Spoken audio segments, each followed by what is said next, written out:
So we got a 2016 Volkswagen Jetta with the 1.4 turbo, a cylinder number 2 misfire.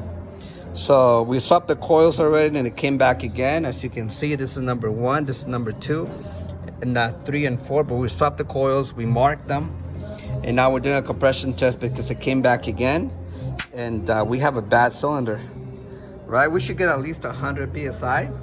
You can go to AutoZone, any auto parts store, and you can rent them out, or they can lend them to you. So we're gonna do a compression test, and I'll show you guys right now. Go for it. Okay. So as you can see, it only goes to 70.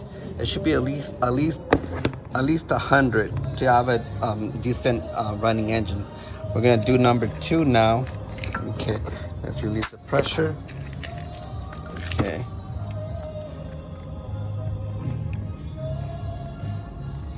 Here we go. Number 1, just to verify the differences. Okay. There you go.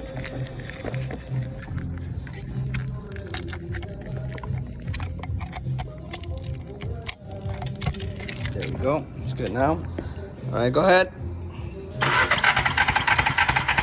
All right. So there's at least 100, close to 100.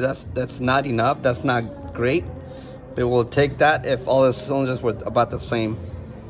All right. So make sure you do a compression test once you swap the coils. Once you replace the spark plugs, and if that doesn't help, then you gotta go rent out the tool or do a compression test.